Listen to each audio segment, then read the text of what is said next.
We all the way live. All right. On sound, Christ, clap it up. Shalom, Israel. Shalom, Baltimore, Eastern Shore, Fruitland, Salisbury, Queenland, Elkton, Maryland, Laurel, Maryland, Jessup. Everybody in the region. You understand? Shalom. This is the Israelite School of Universal Practical Knowledge. Started at 1 West 125th Street, Harlem, New York. We are under Command and Journey Harlem.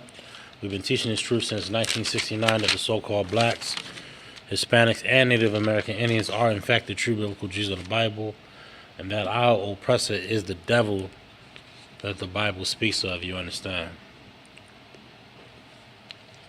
Tonight we're going to be covering a topic that really hits home to most brothers and sisters in the nation. You understand? Alcoholism, drug abuse. Right. You know, it is a disease that we glorify, like it's a competition. How much can you drink? How much can you smoke? You know what I'm saying? You ever hear somebody call somebody a lightweight? A lightweight in drinking or a lightweight in smoking. I mean, that was a common thing to hear growing up. Oh, he got some baby lungs. Or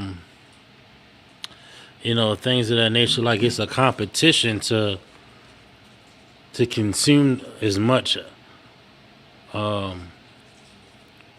smoke as you possibly can, to consume as much alcohol as you possibly can, to take as much to consume as much narcotics as you possibly can. Makes you great now. Right. I know it's a sad thing to look at yourself now, right? I'm gonna help you. This is what you should do. You should recognize and understand that you are an alcoholic and that you are a drug addict. I know nobody ever told you that before. Nobody has the courage to tell you that you're a filthy, disgusting alcoholic and a drug addict. Now, it sounds harsh, right? But it's love.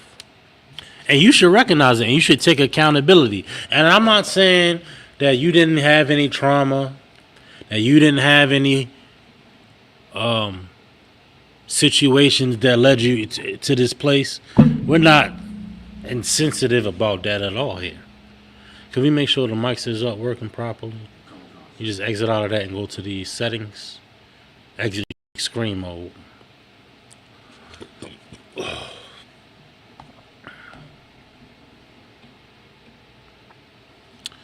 So it look like brothers and sisters check. Hey, shalom for everybody that's checking in.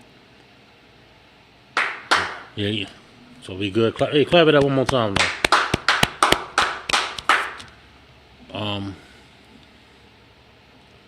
But I know it seems harsh to hear those words, but that's real love.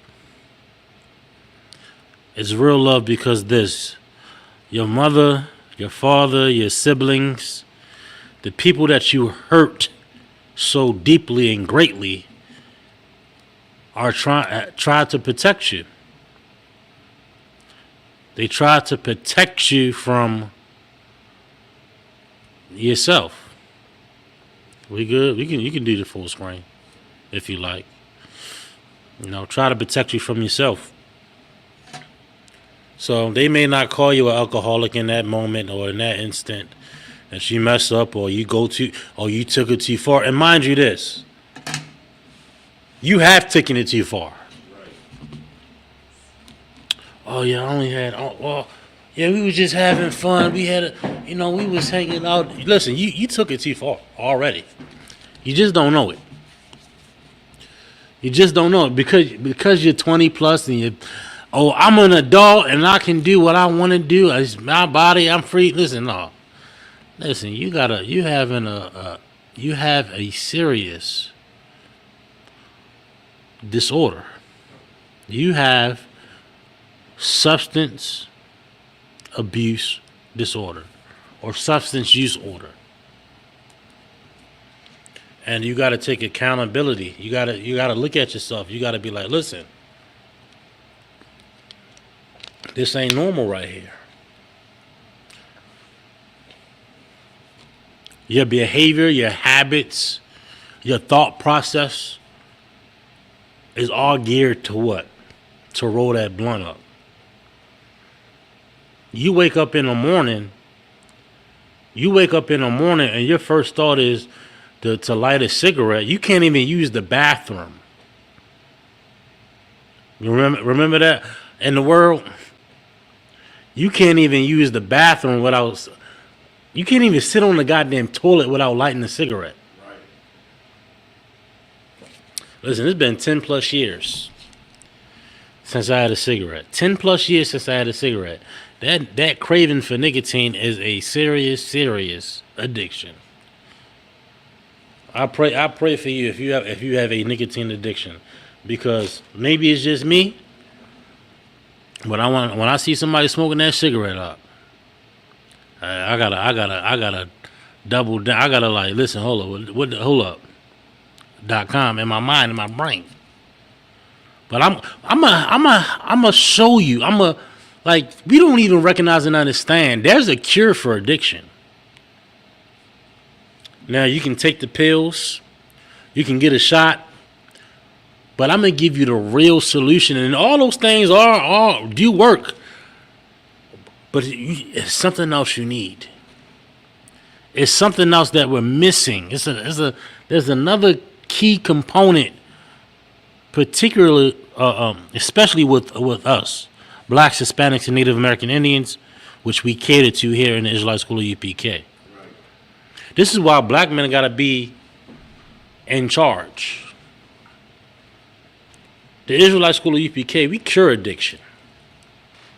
We cure drug abuse and alcoholism. Right. We cure it. You can be cured if you like to. But you lied to yourself saying, well, I got listen, this is the thing. Everybody on the earth got problems. Everybody on the earth got bills and behind on their bills and need gas money and need this money, need diaper money, need food money, need help with their relationship. Right? Just stop lying to yourself and just say that you like to get high. Just say that. Say that you like to get high and you like to have a good time. You like to overdrink when you drink. Because that's the reality.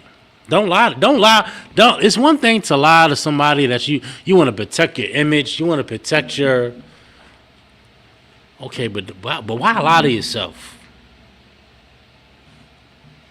Come on, man. Can we get into it? Can we get into the topic? Come. I gotta back out of that screen. I want to read this article, and I want you to share the screen too. I want to read this article first. It should be a tab up to the up top. Oh, matter of fact, before you do that, hold up, Slocky. Go back down and go to present. Hold up, go back to StreamYard. Back over. There you go. What I'm about to pull up is very dynamic and important for you to get and to understand. Now, drop down, go to show screen. Share screen. And the second one. Hit that. Double click it. And go to the bottom and hit share. Go to the bottom of the screen and hit share. We're going to read this article here. And if you could scroll up to the top some. Now go back to the StreamYard real fast. I just want to make sure it looks good. Go back to the StreamYard real quick. They see it. They see it. So you can go back. No, go back over to the other tab. They'll be able to see you scrolling up and down. So we're going to read this. This is from the addictioncenter.com website. Okay, this is from the Addiction Center. You can read the header. How addiction affects the family. How addiction affects the family. Like we don't even recognize we don't even recognize and understand this. I researched this specific point because not only does the addiction destroy the brother or the sister, it destroys everybody around that person. Right. The husband, the wife or the wife, the child, the father, the mother, the family. Go ahead, read on. Addiction affects the family by creating trust issues. It creates the trust issue. Why? Why and how? Because over and over and over and over and over again, you fail. You lose the trust of your father, lose the trust of your mother. Right. Hell, lose the trust of your own kids, whether they be young or old, because of an addiction. Go ahead. Emotional stress. Emotional stress. And unhealthy communication. And patterns. unhealthy communication patterns. You can't, like a family member trying to get it through your thick skull, and you being combative. Right. And they trying to save your life. This is how addiction and the demon of addiction affects the family. Everybody understand? Go ahead. Fortunately, comprehensive treatment for the family can help heal and rebuild these relationships. You can heal and rebuild those relationships if you choose to. But you gotta choose your family over your addiction. You gotta choose family over your addiction. And listen, we're gonna dive deeper into this addiction, and we're gonna dive deeper into recovery. Cause I know it sounds like, oh, you don't understand addiction, and you just bashing, and you just listen. I understand you're sick. The title has disorder in it. It's a health issue. Ain't everybody about mental health? Ain't that like a popular thing now? Right. You don't even understand that you have a goddamn disorder. First of all, not only do you need to be in a treatment center, you need to be in a psychiatric center. Both of these go hand in hand here. Right. Go ahead. The many ways addiction affects the family. Mm-hmm. Battling a substance use disorder, or SUD, Battling a substance use disorder, or SUD, is viewed by many as a personal experience. Go ahead. Because harmful substances have devastating effects on the user. We understand that it has a great diminishing effect on the person that's using the alcohol, abusing the weed or heroin or cocaine or whatever drug it may be. Go ahead. Many may not take into consideration the other people involved. That particular user can't comprehend at times because of their addiction how negatively it is affecting the people around them. You understand? Go ahead. Spouses, children. Who? Spouses. Who? Spouses. For the brothers, your wife is affected heavily, in a heavy manner here. For the brothers that have a problem with abuse, you got to recognize and understand that. Sisters, if you got a problem with drug abuse or alcoholism, it's affecting your spouse, your husband. You understand? Go ahead. Who else? Children. Who? Children. Imagine, I don't know anybody that has not been affected. Listen, I'm gonna say this again. I don't know anybody. I literally don't know anybody Yo, that's crazy. I literally do not know anybody that hasn't been directly or indirectly affected by drug abuse or alcoholism. Right. I'm talking about throughout my entire family, friends, family, acquaintances, associates. That's how common it is in America. That's how common it is in the Black and Hispanic and Native American community. Everybody understand? Everybody knows somebody that overdosed. Right. Yeah. Everybody. Oh, you remember? Oh, I got restricted.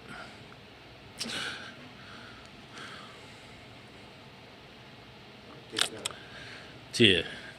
Maybe I shouldn't. Certain words you can't use. Yeah, we reading the article. I know. Everybody knows somebody that OD'd. I think maybe that was it. Everybody knows somebody that OD'd. Crossed that line. You understand?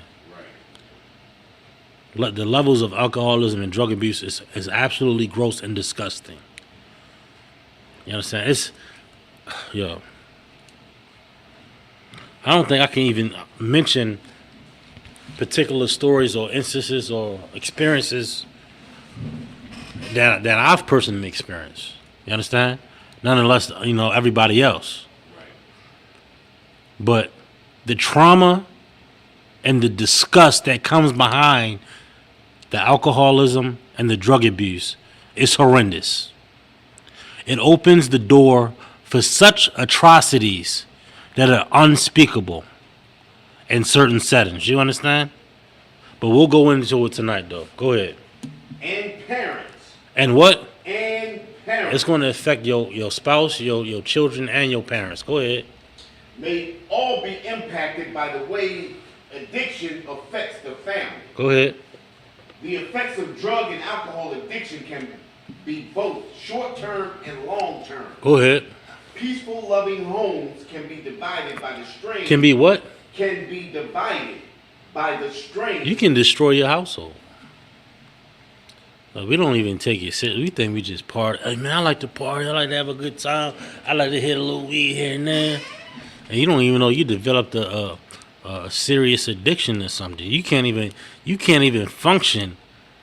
Can't even function without hitting a goddamn blunt. You can't even use the I know cats, yo. I know cats that can't not use the bathroom without smoking. That you can't even use the bathroom.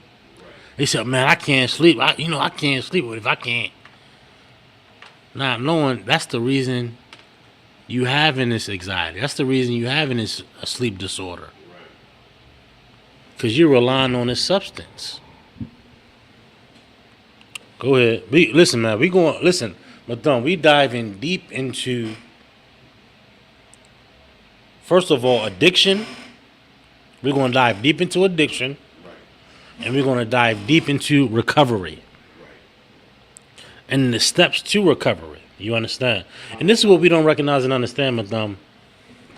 And I'm bringing the family into it because not everybody that's watching is an addict. Right. But I know for a fact everybody that's watching right now, this class, has a family member dealing with a serious case of addiction. Right. It may not be immediate. It may be your cousin's father or your cousin's brother or your second aunt twice removed, or somebody. Right. And the horror stories that come out of that family, the horror stories that come out of that world, everybody understand. Go ahead. Peaceful, loving homes can be divided by the strain caused by drug and alcohol abuse. Go ahead. Conflict becomes normal as family members fight to engage. Stop. Read that again. Conflict becomes normal. Conflict becomes what? Normal. Conflict becomes what? Normal. Conflict becomes. I mean, this is like a. I read this article before, and it's like, I gotta keep it together a little bit, because if you had firsthand experience with drug abuse, especially with like a heavy narcotics like heroin, meth, and you got firsthand experience with a family member, you know for a fact that is a constant. It's like normal for a conflict. A relapse is normal. A problem. Hey man, I gotta clock out. I got something to deal with. You know what I mean? And you can't really be like really too open about it because how shameful it is. And I got a family. How many times like if you in this particular in this world, how many times have you had to call your boss? Hey boss, I got a family emergency. They think you BSing and you think whole time you dealing with an addict. Yep. That's a horrible life. And you can be a father, you can be a mother, you can be the cousin, you can be the one responsible one. They gotta pick up their kids, or pick them up. You know what I mean? This lifestyle of addiction and drug abuse and alcoholism is not a part of our culture. That's the culture of the heathen. To be an addict, to be, to dabble in the world of alcoholism. Everybody understand? In the title it says "White Boy Wasted," and not in this title, but the title of the class. Right. Everybody heard the term what? White boy wasted. And ain't nobody saying about black boy wasted or Indian man wasted or Asian man wasted. Why is that such a normal term, my thumb? White boy wasted. That's their culture. Yeah, I'm about to say they the ones that's their tradition. That's their tradition. You see how they be at them goddamn football games.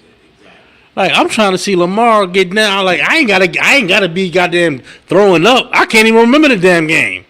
As much as them seats says now, I can't even afford a ticket. But they had the goddamn game. They don't even remember the game. You know what I mean? White boy wasted. Why? Why is that, my thumb? Because it's that part of their culture to be over drinkers, right? Alcoholics. Like it's like a competition for them for their. It's like a badge of. What is even the badge? There's no honor in being a goddamn alcoholic. But to them it is. To them is a sense of masculinity. Like you're silly. You're a child. You're a goddamn child. You need to grow up. You need to grow the hell up. That's what you need to do. You understand? That's what a teenage child. Listen, I remember distinctly. I mentioned it earlier in the class. I said like, cats used to use terms like, man, you a lightweight. You got baby lungs. You a lightweight. You can't handle it. Okay, that's fine. Let me just get 1 cup. Can I get a glass of wine just for the amino acids for my steak? Can I do that? Is that such a diminishing factor that I can just be good with 1 glass of 1 shot and a beer? No, that's frowned upon. Now, that's frowned upon in Esau's kingdom. You gotta drink until you throw up, until you black out. Until we get into them horror stories, right? Right. My bad. Oh, we don't want to talk about those horror stories, right? You don't want to talk about that? You don't want to talk about the Diddy parties, right? You don't want to talk about the Epstein parties, right? A lot of this drug abuse and alcoholism leads to absolute horror stories. Destroying your family, your relationships. And to answer your question, yes, you've taken it too far. You had too much to drink. Go ahead. Where we at? Let's read on. Conflict becomes normal as family members fight to engage with a loved one who abuses heroin. For example, trust begins to erode. Relatives may become more guarded if a relative abusing illicit substances acts with aggression or hides their disorder in secrecy. That trust erodes.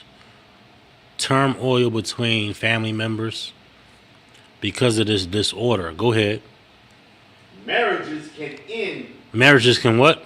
Marriages can end. Marriages can and will end because of an addiction. It will. It will happen. Go ahead. Due to changes caused by addiction. Due to changes caused by addiction, marriages will end. This is why it's so important for these morals in this book here to be revealed. This culture of the Israelites need to be in the earth. You understand? All you brothers and sisters and heathens that's checking in and tuning in, this is why black men gotta be in charge of the earth. Right. Don't you want your marriage to be fixed? To be saved? If black men was in charge, you probably would have resolved your issue. You understand? Go ahead. Communication becomes more difficult. Communication becomes difficult. You can't even talk to each other because the person has an addiction, cleaved on to that lifestyle. Can't even talk. Can't even come to a conclusion. Can't even be cordial. Go ahead. Highlighting frustration. Highlighting what? Highlighting frustration. Grief, frustration, strife. This is what it does to a family. This is what it does to a relationship between the spouse, the parents, and the children. Any more? Matter of fact, you can hold that. Let's get some scriptures. Well, let's get some. Let me go on my notes a little bit. Just hold that right there.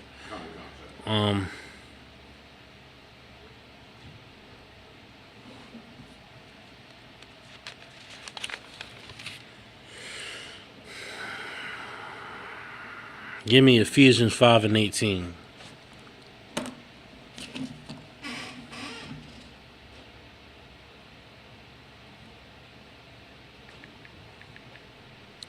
Let me know when you got it.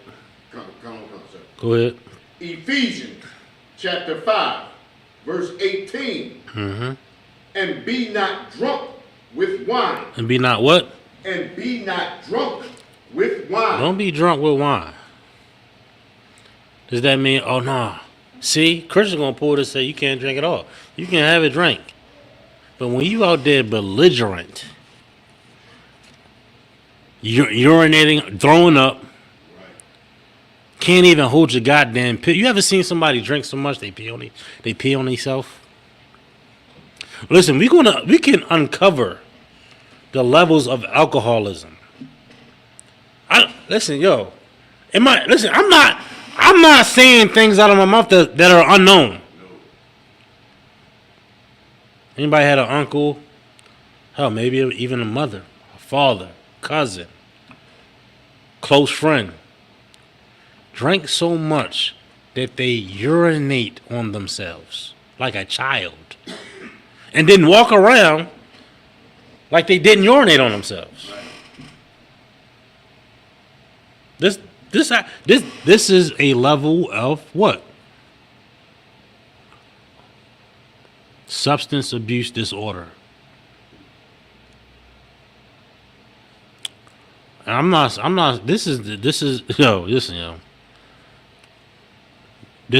we talking reality here. We ain't talking about shaming nobody or nothing like that. Right. You've seen brothers and sisters out there in the earth so drunk that they've urinated on themselves. They've thrown up in public. You had something, Mathon? Yeah, carnal conscience. Go ahead. It's crazy that you brought that out. They had a sister on Facebook. This was maybe about 2 years ago. Mm. Drunk up in the club. Showed her laid out. And she had defecated on herself. Defecation. I'm not surprised. You think that's the first time that sister did that? Shit, I'm down. I said, my bad. Defecated, defecated on herself. Come on, bro. Where we at? Read it from the top. Ephesians chapter 5, verse 18. 5 and 18. And be not drunk with wine, Be not drunk with wine. Read on. wherein is excess. And what? Wherein is excess. Man, too much. Like, you can have a drink. It's fine to have a drink, but if you can't, if you can't, if you don't know when to stop, maybe you shouldn't drink at all. Or maybe you just need to learn how to drink, how to have a good time. Right. Maybe you shouldn't learn from getting white boy wasted. Maybe you should learn from just being chill, being cool. Like, it's one thing to drink, but you out there being silly in public. You look like a goddamn clown. You's a clown. You's a fool. Don't be like that. Right. Like, it's cool to be with, like-minded people. Y'all got a crew.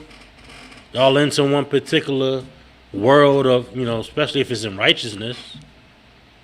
But now the drinks come in. Now you looking like a goddamn fool. Now everybody's like, never mind what we all into. Let it be music. Let it be you in a bowling club, or it could be anything. And then y'all get the drinks going, and you just the drunk. You get what I'm going. You get what I'm saying? Like, now you look like a goddamn fool, bro. Like, you think oh man, yeah, we having a good. No, you look dumb. You look silly. Somebody gotta tell you. Listen, your homies ain't telling you because they don't give a damn about you. Right. Somebody gotta tell you that you're a goddamn alcoholic at one point. At some point, somebody gotta tell you. Somebody gotta tell you that you're a goddamn drug addict.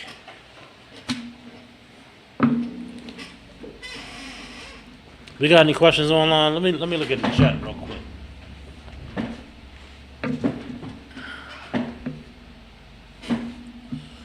Scroll down, go up.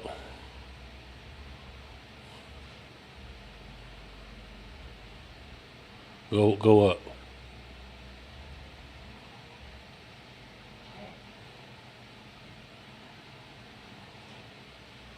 Alright, no questions just yet. No sweat. Most high Christ.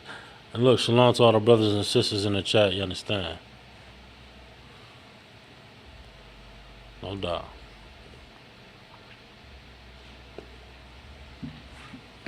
Alright. Let's go back to the hold on, we back in the scripture. We still in the scripture, go ahead. But be filled with the Spirit. Be filled with the Spirit. Be in righteousness, bro. You know what I mean? Right. Don't be out there looking like a being goofy. Hey, I got another pen down there if you want it. It's another pen. It should be in the pack. Yeah, you can use that. That one dried out. You don't want to be out here looking like a goddamn fool, bro.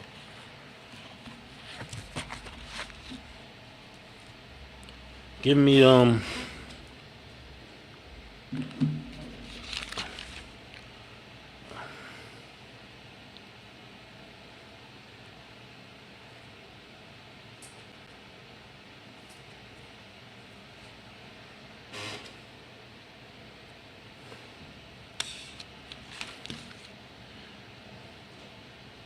Corinthians 6 and 19. But we better bring out this dynamic. No rush. You can finish writing if you need to. Oh, I got it. But we better bring out this absolutely dynamic. They don't like the church. This is the thing about the church, bro. It's sidebar, but it's still on topic, right? The church is about making you feel good. The church don't never, make you look at yourself, make you look at your flaws, make you look at your, the things that you struggling with, and can convince you to change. That's the thing about addiction. You got to be convinced to change. Like even if you stop using the drug, the addiction, you have to steer your mind and your thoughts to a better habit, a healthier lifestyle. You understand? But we'll get into that. We in 1 Corinthians, right? 6 and 19. 1 Corinthians chapter 6, verse 19. Go ahead. What? Know ye not that your body is the temple of the Holy Spirit? Not only that, this abuse is not only affecting you mentally, but it's affecting you physically. Right. You are going to get liver disease. You are going to get lung cancer. You are going to get HIV if you're shooting up a needle, a dirty needle. These are the things that come with particular levels of addiction. Everybody understand. But we don't look at ourselves as valuable. We don't look at ourselves as valuable because of the level of oppression that we're in. We don't look at our bodies and ourselves as valuable because of all of the trauma that we faced. So we don't even care. We don't even consider it. Consider being healthy. We don't consider our bodies a temple of something pure, something that should be kept pure, something that should be upkept. Like how we treat the school, we treat it like a temple. Like we make sure it's clean, we make sure we got water, we make sure we got frankincense and myrrh. It's smelling good, it's swept, bathrooms are neat. It's a temple. It's like, you know what I mean? Right. You got to treat yourself like that. We don't even consider that, but why? We don't consider ourselves valuable. And one of the reasons we don't consider ourselves valuable is because we don't even know who the hell we are. How can you consider yourself valuable if they telling you a goddamn African? Why would you consider yourself valuable then? Right. Why would you consider yourself valuable at all? When we so oppressed and we so beaten and battered. But you understand. But when we bring it out, it's like we the bad guy. When we bring out that you the Israelites of the Bible, you the greatest thing in the earth, that's giving you value. That's giving you a sense of worth rather than African. What else they gonna call you? A savage? A wetback? The N-word? TikTok, don't ban me. But it gives you a sense of pride, a sense of something to fight for. Your body's a temple. Your body is something you should fight for rather than destroy. Everybody understand? Like this addiction thing, yo, it's such a touching topic, right? And sometimes it can become difficult to talk about because the trauma that's tied to it.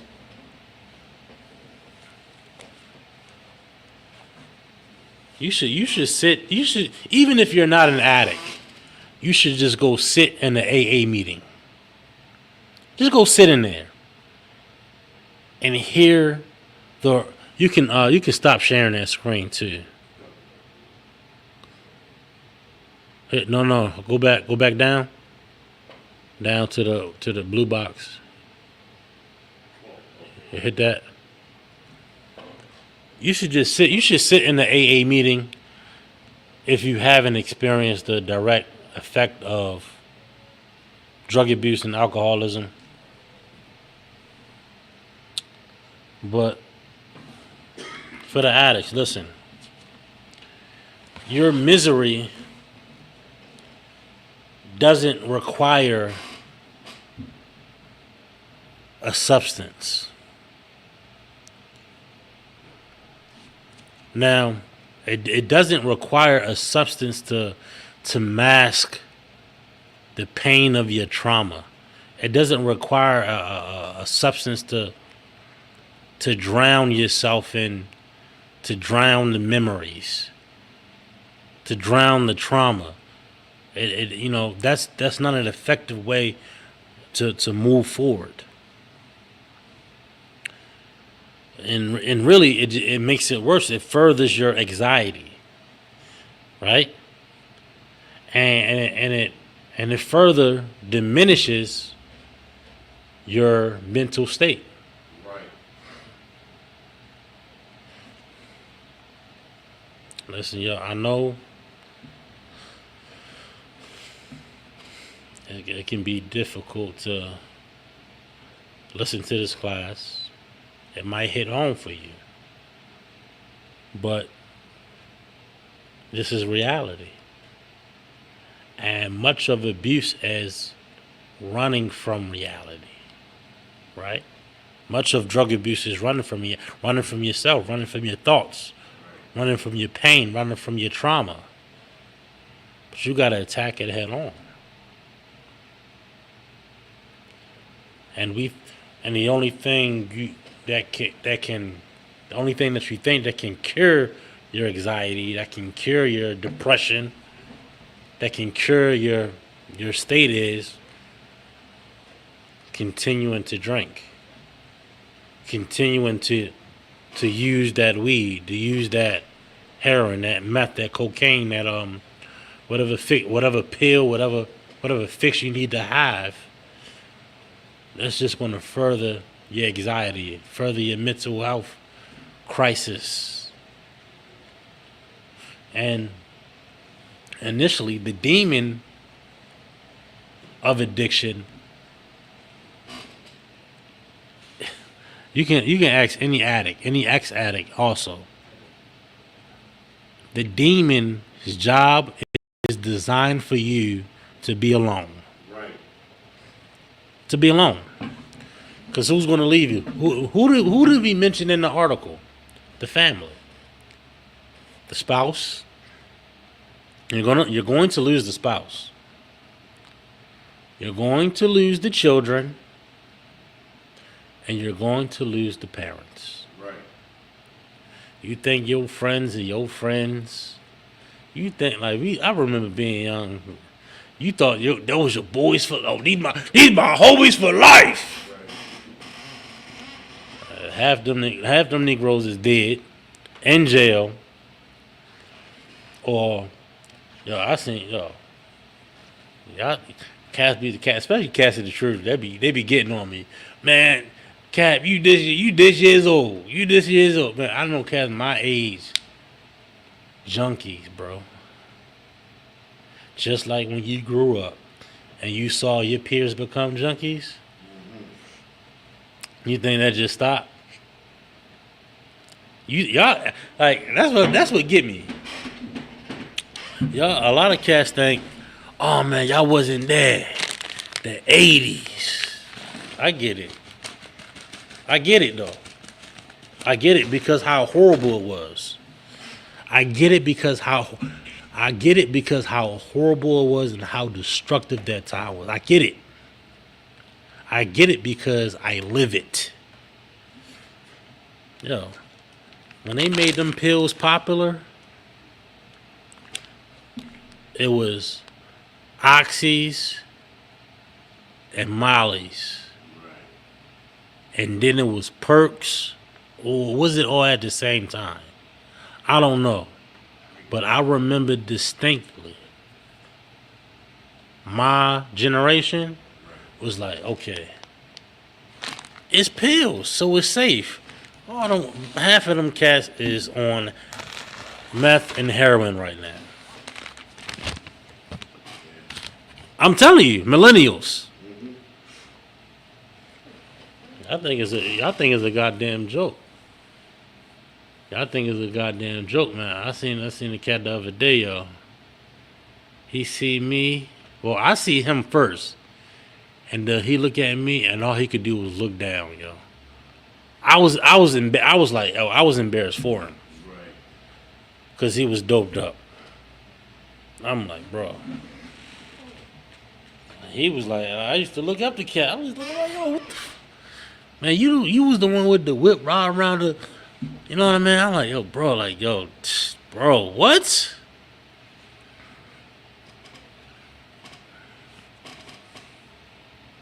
My thumb. I'm gonna get off it though. But initially, all it does is alter your mental health. It destroys you. That's why it's important, like the scripture we just brought out. The body's a temple. So this is what's going to happen when you cleave on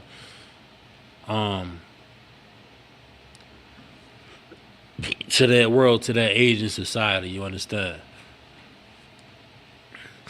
You're going to lose yourself. You're going to lose yourself. How do you lose yourself? You lose your morality. You understand? Right. You lose yourself, right? You're gonna lose your loved ones, your parents, your children. Yo, I don't even want to get personal, yo.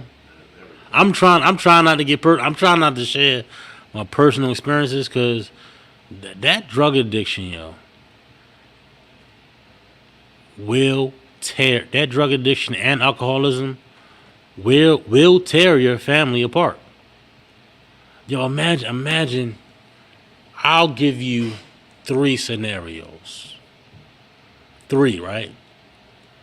Imagine seeing your family member beating a child to death because they're on heroin.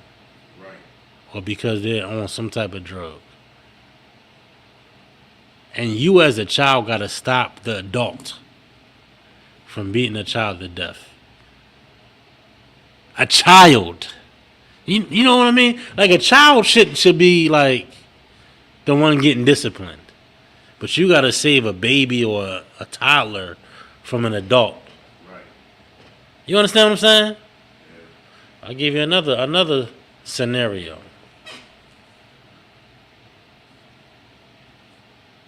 As saying sexual abuse. A young sister that's using is getting abused by family members. Right. Family members, out of her mind, can't even remember, and offers you as a young person the woman being abused. I mean, we can go into 1,000 scenarios of what drug abuse and alcoholism causes. It's gross, right? Maybe I went too far, my thumb. My bad. But this is reality. We dealing with reality here. Right. I'm not sugarcoating nothing. This is real life. Come on, man. Where we at? Want to read that scripture one more time, or where we at? 1 Corinthians chapter 6, verse 19. Right, hold up. You're going to lose your loved ones.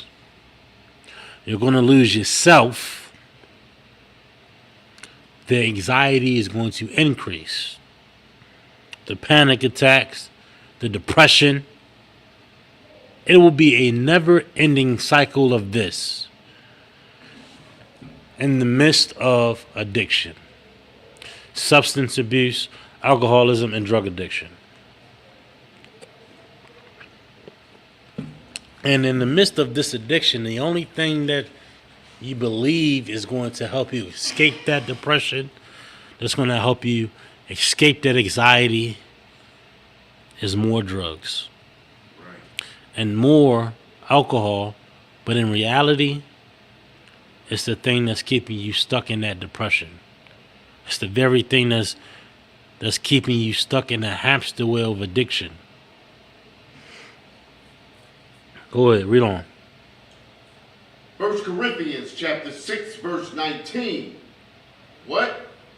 Know ye not that your body is the temple of the Holy Spirit, which is in you, which ye have of God, and ye are not your own. You're not your own. Don't be so goddamn selfish, bro. Right. That's what we become. We become so goddamn selfish, it's gross. No discipline. No discipline. Worry about yourself. Worry about your own pleasures. You know what I mean? About your own thoughts, your own feelings. All you do is think about your goddamn self. Right.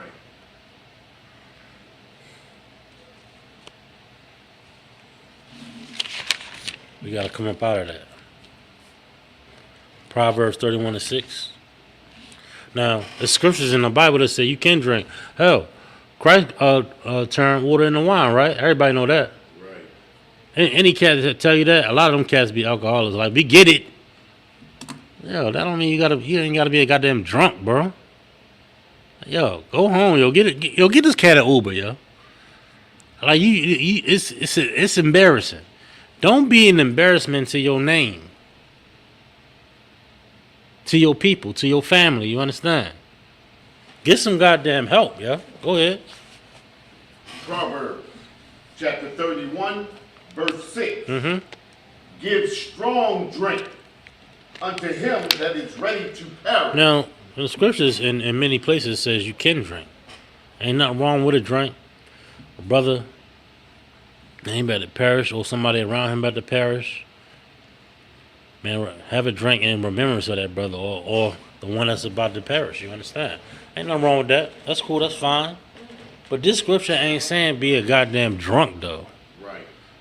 The scripture ain't saying be an embarrassment to your family, to your people, to your children, to your parents. It ain't saying that. It ain't saying that at all. First of all, it's saying that you can drink in this particular setting.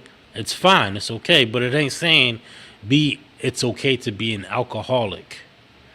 It's two different things here. And your poverty and your sorrow. Have a drink. Have a beer. Sit back, man. Think about what's going on. You know, that's cool. That's fine. That's fine and dandy. But in no way, shape, and form is it saying have beer after beer after beer after beer, glass after glass after glass after glass. At some point, there's a cutoff. Listen, man, I had a little bit too much to drink. Hey, man, think I had a little bit too much. I'm gonna go ahead and take it in, y'all. Right. That's a responsible drinker. Hey, man, I had enough. All right, man, I get with y'all. Yeah, I'm good. Boom. He met his. All right, he met his. Okay, I had enough. Boom.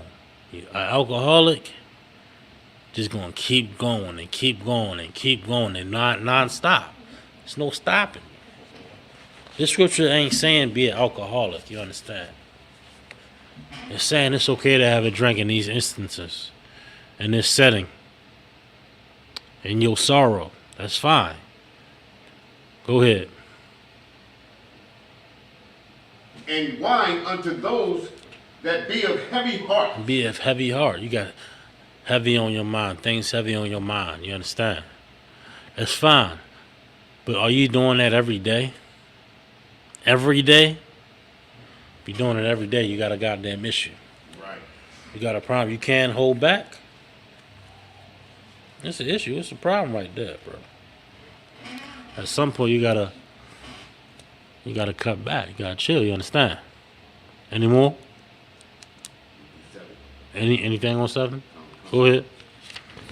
Proverbs chapter 31, verse 7. Mm-hmm. Let him drink and forget his poverty. Forget his poverty. I mentioned that, and forget his poverty. That's fine too. That's fine also. But nowhere in here is saying what? Overindulge. Right. That's what we gotta recognize and understand. Don't let no cat pull the scripture and say, see, it's saying I can be an alcoholic. No, it ain't saying you can be an alcoholic. You understand? Go ahead, you can drop that on my thumb. But no, you can finish it though first. And remember his misery no more. And remember his misery no more. But mind you, your misery doesn't require a substance. It doesn't require a drug. But you can have a drink. Right. But it doesn't require you be an alcoholic. It's not an excuse to overdrink. You understand? Go ahead. All right, drop that.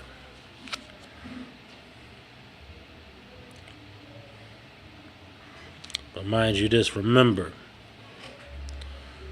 this very substance abuse, this very addiction, you will lose loved ones if you do not get help. You will lose your relationship if you do not get help. Right. You will lose your children if you do not get help. You're going to be in a constant state of anxiety, constant state of depression.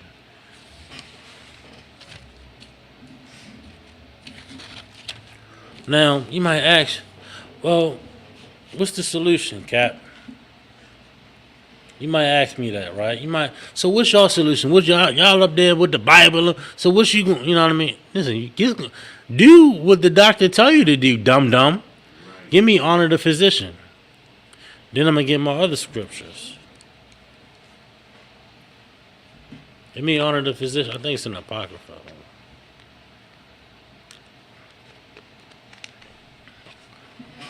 You about that mental health too. Y'all thought we don't go to the doctors or nothing like that. That's what they think we don't go to the doctors, my thumb. Right. You better go to the goddamn doctor.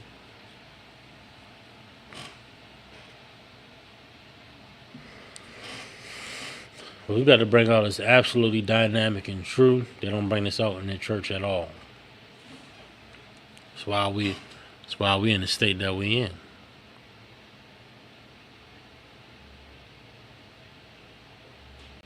You got that? Come on. Go ahead. Ecclesiasticus.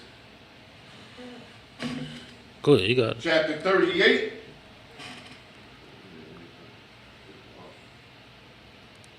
Oh. Ecclesiasticus 38 and 1. Go ahead. Honor a physician. Do what? Honor a physician. Go ahead. With the honor due unto him for the uses which ye may have of him. You know what that doctor gonna tell you to do? First of all, he's gonna tell you to stop drinking. Chill out. Cool off. One. Then he's gonna tell you to get some goddamn mental health. He gonna tell you get a shrink. That's a doctor also. That's a licensed doctor also. Right. Get a shrink. Get to the bottom of why you abusing the alcohol and the drugs. Outside of you just wanting to feel good, because that a lot of people don't want to list that as the reason. They get high because you like to get high. Well, I had a long day, and I'm stressed out, and I just need to chill. Listen, you like to smoke weed because you like to get high. Let's be accountable. Well, my anxiety, you're making your anxiety worse. That's why you're goddamn paranoid, because you're smoking weed. You understand? The doctor going to tell you that you're on the verge of liver disease and you got to stop drinking so goddamn much. That's what he going to tell you. Everybody understand? Let him come. Go ahead. For the Lord hath created him. Let me start back at the top. No, you can stop there. Give me. Use that Proverbs. That was before this was Proverbs. Okay, where you at now? Corinthians? Yeah, we in Ecclesiasticus 38:1. Oh, go ahead, read it. Oh, yeah, finish that. Go ahead. That was, you Read it one more time, yeah. Ecclesiasticus chapter 38, verse 1. Go ahead. Honor a physician Honor a physician. Go ahead. with the honor due unto him. The honor due unto him. The honor due unto him, you understand? Like, we don't, like, it's one thing for your parent and your child to tell you to stop drinking. Your parent and your spouse to stop smoking weed or being a filthy, disgusting drug addict. But then the doctor say, listen, your liver is going to fail. You are going to get lung cancer. You are going to get this disease, this disease, that disease. The list goes on, right? Right. The least you can do is listen to the goddamn doctor. You understand? I mean, damn. I mean, if anybody you should listen to is him. Right. Like you might not love your wife enough to listen to her. Okay, maybe we can understand that. All right, you don't love your wife, no sweat. Damn, your child tells you, damn, you don't even love him enough to stop being filthy and disgusting. Okay, no sweat. You don't want to hear him. But the goddamn doctor that's there to save your life. Right. Damn, you don't want to listen to him either? Damn, maybe you should just suffer the consequences, man. You know what the consequences is, right? Like I said, like I mentioned before, the demon is designed for you to be for two things. One, for you to be alone. Two, damn, I fucking dropped the shit. Why is it ending? I got it. Two, for you to be alone. I mean, one for you to be alone, two for you to be unalived. That's the goal of the demon. Everybody understand? Come. Now, one, you done lost your family. Now you at the goddamn psychiatric center or recovery center, and they trying to save your goddamn life. Man, you got a problem now. You hooping out. You in the center wilding out. So like, you in the center wilding out now, huh? You can't even see you got a demon. That's why they need us, man. That's why they need the Israelite School of UPK to tell you what it is. Right.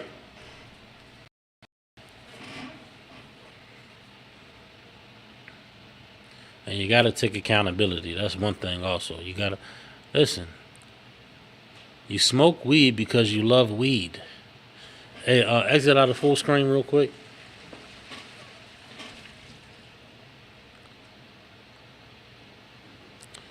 You love weed. You love to smoke weed because you love weed. That's all it is. That's one part of it also. Yeah, you got trauma. Yeah, you got problems and issues. And I'm just trying to relax and be. Listen, you also like to be high. Oh, yeah, I just want to drink after because I had a long. You also are you're also an alcoholic. I don't disagree that you had a long day and you had problems at work and all of that. But also, is that every day? Is that every day you have a horrible day? Or is it that you're just an alcoholic? Or is it both? Is it that you have a horrible day every day that you got to drink? Or is it that you got to drink every day? Which one is it? Or is it both? I think it's one. You know which one I think. I know which one it is. Or you can just admit it yourself. It's called accountability. It's called accountability. You understand? Oh yeah. Am I going too far? If I'm being too harsh, just be like, Cap, you're being a little too harsh. Okay? Let's get into recovery, y'all. Can we get in recovery? Did I go? If I went too far, but my thumb, I'll dial it back. Just let me know.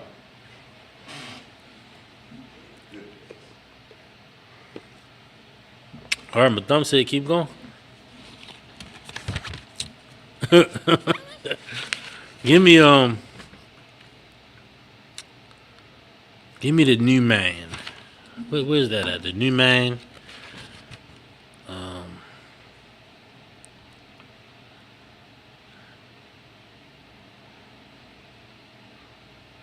Old man and the new man.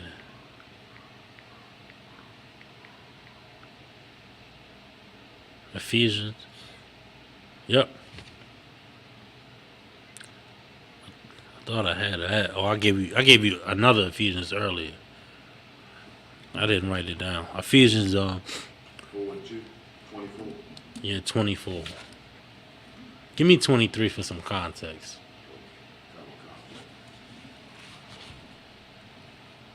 Ephesians chapter 4, verse 23. Mm-hmm.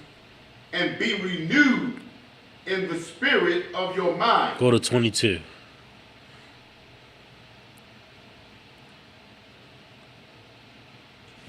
Ephesians chapter 4, verse 22. Go ahead. That ye put off concerning the former conversation. You got to put off that.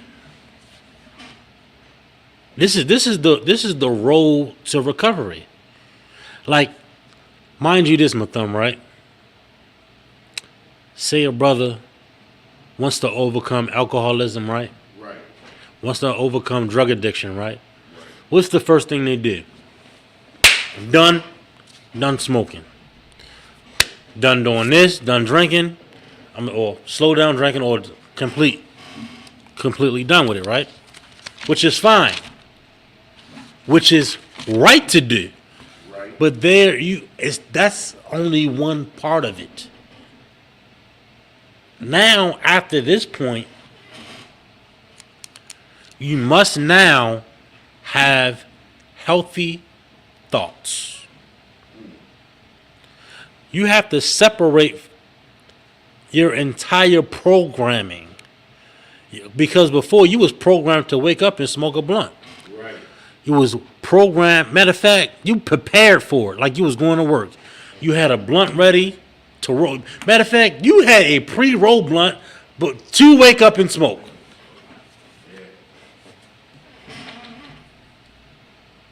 You had a cold one in the fridge. Your whole setup, your whole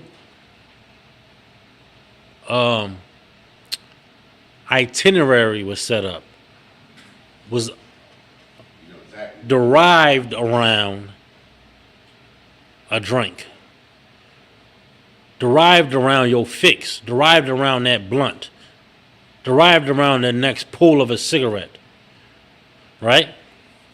Now, your healthy thoughts is surrounded by what?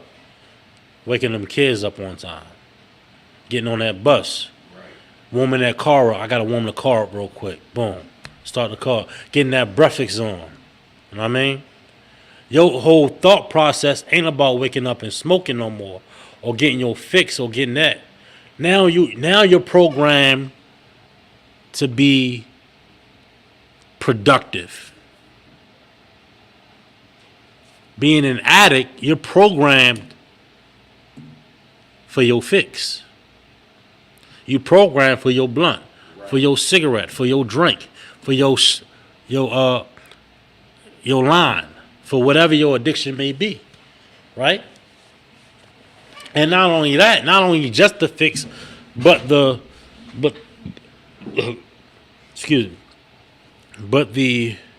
all the actions that lead up to it. Buying the blunt, opening it, cracking the cigarello down the middle, dumping the guts, breaking the weed up, spreading it across evenly, right? All of these are rituals. You have to replace those rituals with productive things that you need to do in your life. Right. Waking them kids up, Or if you ain't got kids, hey, make sure hey pops, your trash taking. I'm gonna be over there this time. I'm gonna take the trash out. Make sure it's trash day today. Like have a new ritual that doesn't require substance abuse. It has to be replaced. Healthy thoughts, healthy diet, water. These are the things. These are a part of what? The new man. A new ritual, a new addiction that's righteous. Like it's one. If you don't replace it with righteousness or a new habit, you're the same person. Right. Yep. That's why it's so important to come in the body. I told you earlier I was going to spring it to the truth. Right. This is what cures addiction. You understand? Right. Go ahead. You read it again. Ephesians chapter 4, verse 22. Go ahead. That ye put off concerning the former conversation the old man. The what? The old man. The old man had that tradition, those habits of rolling that blunt, all of those things, cracking the bottle, tapping. I remember we used to tap the bottle. It meant nothing, but it was a part of the ritual. Put in the ice in the glass, pour in the drink, holding the drink like this, stirring it. That's all ritual. That's all habit. You understand? Replace those habits with healthy habits, with righteous habits. You know what I'm addicted to now? Sometimes they gotta be like, camp, you gotta chill. I'm a camp junkie. I be wanting to go to camp. You understand? And I want my camp ran right. When I was young in the truth, I wanted to go to camp. Now I want to run a camp. You know what I mean? That's why I be present. I'm like, listen, y'all better check it. Y'all better check in on time. I'm trying to go to camp. You gonna have enough, man? I mean, I gotta call brother sometimes. Like, I be mad about that sometimes. Hey, you good for camp up? Cause I gotta get my fix. This is my fix right here. I gotta put my boots on that podium. You heard? That's because I'm replacing old habits, the old man, with a new man, new habits, righteous habits, family, camp, school, classes. You engulf yourself in new habits. That's what the whole triple program is about. Right. You got a new life. You got a new life. You got new rituals that are righteous. I don't even like the word ritual, but you got new habits. You got new hobbies now. Now you ain't think. Now you wake up. You waking up like, man, damn. What I'm going to teach on set? What I'm going to teach on camp? That's your thought process now. You ain't thinking about a cigarette. You ain't even thinking about a blunt. Damn. It's Wednesday. I got to check in. Boom. It's Thursday. I got scripture breakdown. What I'm going to teach on Saturday. It's Friday. Damn. I got to get this Hebrew down for Sabbath service. Like you gotta. Day by day thing to get out of the world. Right. Set for you. Our trooper program works. Our 90-day program for the sisters work. Everything in the school is set up for you to battle addiction. Right. To absolutely recover. Listen, that don't mean don't take your pill. That's an addition to help the cravings. You understand? Go into that facility if you need help with alcoholism and any other treatment. This is the final blow. This school right here is going to cure that addiction. I promise you. Everybody understand? You need new interest. Your interest is no longer to wake up and roll that blunt. Your interest is no longer to smoke a cigarette. You got other interests now. Your interest is now to your husband, to your kids, to the truth, what the school need. You know what I mean? Right. Your interest is to your wives now, to your camp. Right?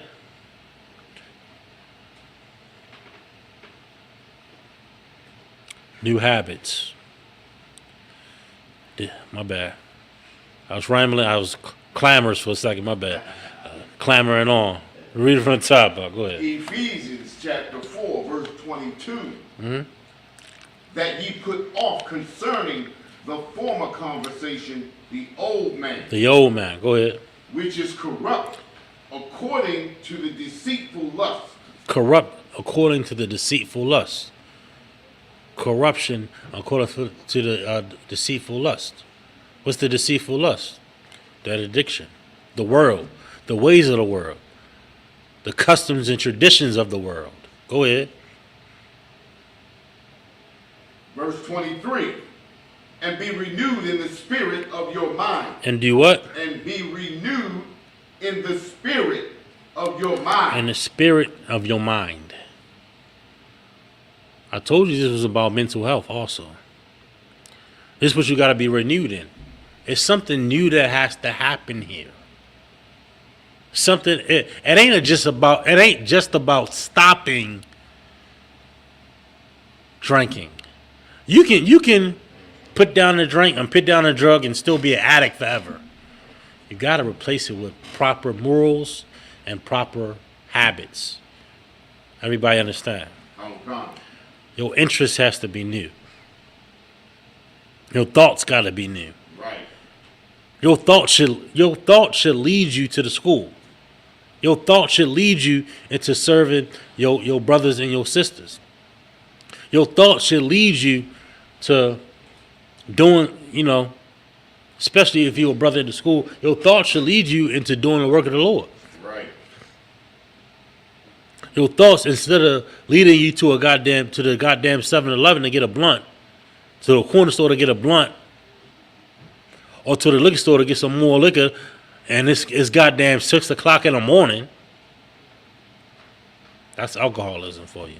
Like, we can dive into all of it, but I'm done with going into the trauma of it for now. Maybe we can do that next class. The trauma side of alcoholism, the trauma side of I dived into it just a tad bit. Just a tad bit I did. We can go into it another time though. It's a horrible side of drug use and alcoholism. And the sad thing about it, Mathon, we glorify it, yo. Right. We glorify it, and I be listening to music sometimes, like, all right, yo. Drugs ain't cool, bro. It's not cool. Like, you's a clown, really. Like, your music is great. You're a great artist, bro. But you dumb. Sometimes it's hard to listen to. That's why I just be listening to jazz lately, yo. I be listening to jazz and funk and soul lately. I can't even listen to an old cat I used to listen to as much as I used to. But it's like, bro, you're a grown man. You're an adult, right? I'm listening to an adult rap, and you're telling in the song,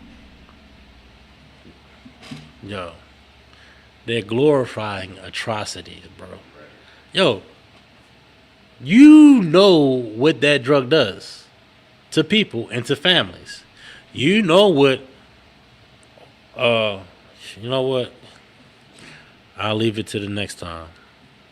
I'm not gonna get into it. I'm getting pissed off. You know what I mean? It's so much I gotta do a lecture on it or something, yo. God damn, it's too much. It's so much surrounding addiction and drug abuse and alcohol. Like, it's hard even to put it into an hour and a half. Right. Okay? But the new man. Let's read this.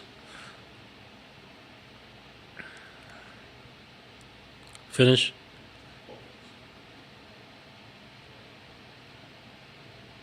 And that ye put the new man, put on the new man. You got to put on the new man. You got to put on those new habits. You know what I mean? Those new hobbies, new interests, right?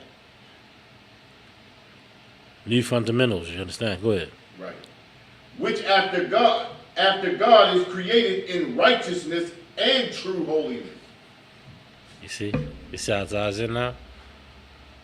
That's what's missing. And those, like, they need to put us in them treatment facilities. Right.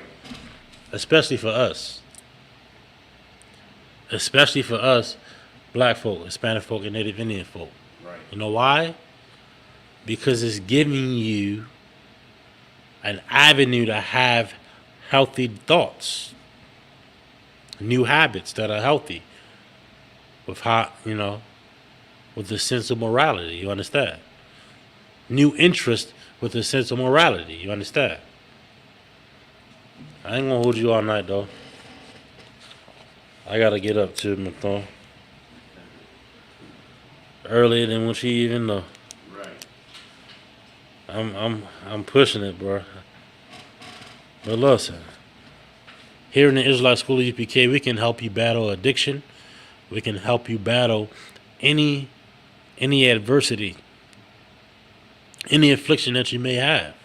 We have the solutions here. If you're battling with addiction, if you know somebody battling with addiction, give us a call. We have a program just for you. Just for you. You understand? You're not alone. This is the Israelite School of Universal Practical Knowledge, started at 1 West 125th Street, Harlem, New York. We are under commanding General Hana. We've been teaching this truth since 1969 that the so-called blacks, Hispanics, and Native American Indians are in fact the true biblical Jews of the Bible, and that our oppressor is the devil that the Bible speaks of. And with that, Shalom Israel.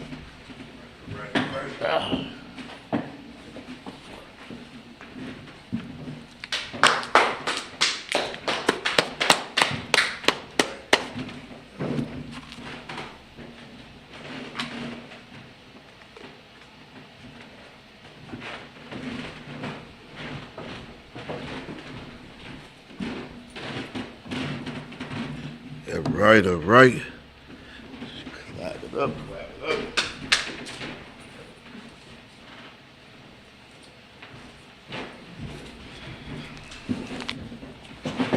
Cap said, this is the place to come to make that change in your life, especially if you're dealing with that addiction, especially if you're so-called black, Hispanic, or Native. This is where you get all of that healing from. Because it's only us who gonna save us. We are the only ones who can, help our people. We only ones here that are here to help our people. And with that, security announcements. We are the ISUPK out of 1 West, 125th Street, Harlem, New York, under commanding General Yohana. New rules for brothers and sisters. When a new brother or sister comes into the school, they are off limits for 6 months. They are here to shed themselves of the world. After 6 months, if a brother has an interest in a particular person, he or she must get permission from the head to speak to a brother or sister. There's another 6 months in which the brother or sister will court each other, and after this 6 month period, the brother or sister will get permission from the head to marry. Tithes, which is a commandment. You can find this in Numbers 18:21, Malachi 3:8-10. It means tenth in the Hebrew, and it's pronounced ma'ashara. A tenth of every penny of any increase the Lord gives you, give to the treasury department or teacher. Priest fund, a free will offering for the priest, not mandatory whatsoever amount you would like to give. Up and coming holy convocation. We have the dedication of Hanukkah. You understand? What's that? December? I got it. Yeah, I got it. December 25th, Wednesday, December 25th, 2024, for 8 days. That's the book of Maccabees, First Maccabees, the 4th chapter, the 52nd through the 61st verse. Remind Akim Makwathiam to check on social media such as ISUPK.com, Facebook, Twitter, YouTube, and so on for ISUPK events and material. If a brother wants to be a trooper in the school, and he is to start wearing all black, which includes black boots, shirts, pants, headbands, and scarf. And with that, we're going to give one courtesy salute to the teacher. Men of Israel, I Majim Shabbat, I Majim, Barak, Yahweh Shem Yahweh Shabarakatha. How about you, Mr. Yadimata. Class dismissed.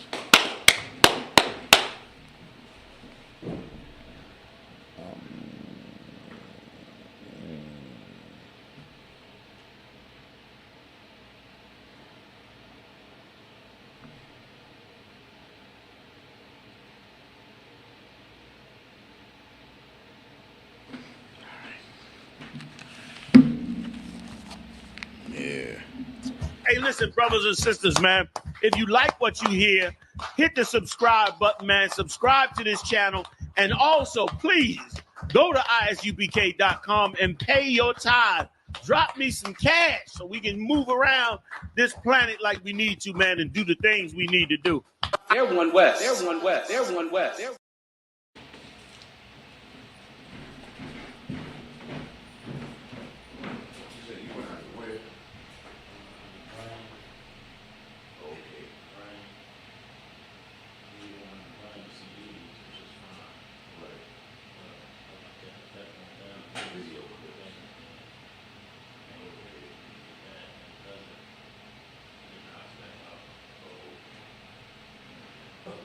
You got cold?